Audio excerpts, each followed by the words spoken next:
men's mental health. Are you a man out there? Do you know that men go through a lot? And if men go through a lot, where do they go? The world perceives men as strong weapons or as strong creatures that should not seek help, most especially when they are going through mental health. In this case, we want to dispute this analogy and say that men too can have where to go, most especially when they are going through a lot of mental health. Men cry, men suffer, men go through a lot than what the world cannot see. But when they go through this, how do we manage to triumph over these challenges that we face, that the world doesn't want to accept that a man go through them? Together with me is Jude Gumashrabe. He's a specialist. I would call him a specialist in mental health. He has come out to defend the man. He has come out to tell that a man can seek help. You, the man who is out there and you're going through tough times, is here to listen to you. And today, listen to Jude Gumashrabe. You're most welcome, my brother. Thank you, Brian. It's my pleasure hosting you today, having you in my podcast on a critical point. Yeah. That is rare. And why do I say rare? I have not seen anywhere men go solve their problems. They either end into jail, into drugs, into acts of violence, and other acts that the world does not expect. Tell us, what is mental health for men? Thank you, Brian, for having me.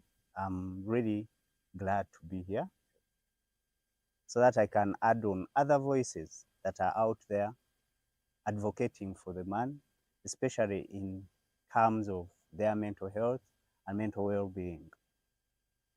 First of all, not to go any further, what is mental health? I think this is where we get a challenge from different people, even others who may not know what mental health is all about. Out there, social media, newspapers, people are talking about mental health. But what is mental health? If I'm to define mental health in simple terms, this is how we think, this is how we feel, and this is how we behave and socialize with others in the community. As simple as that. And on this planet, it's not that thinking is meant for a man alone. Thinking is meant for a woman alone. Thinking is meant for a child. No. Thinking cuts across all genders. Whatever age you're at, you can think.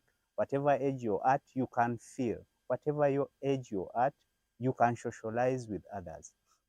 So, to demystify what you have been talking about, that men are strong, men can take it all in and don't feel anything, that is very wrong. And that is why we have come out to create spaces where men can go to and get the help they need, not to keep to themselves, not to suppress those emotions, but to come out and talk to us and share and talk about whatever they are going through without any judgment, without anything that will say you are vulnerable. Because when somebody comes out and says, Brian, you know what?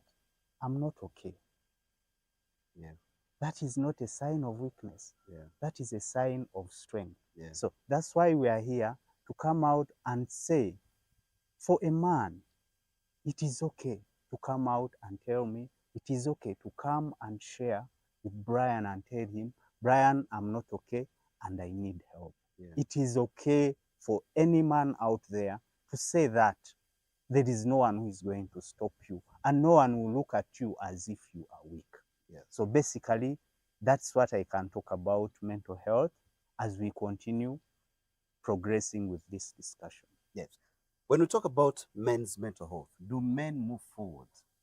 In your own spaces, at what percentage of men to women, I know women move forward and speak that I'm going through suffering. Are you finding it easy for a man to walk to you and say, I am not well?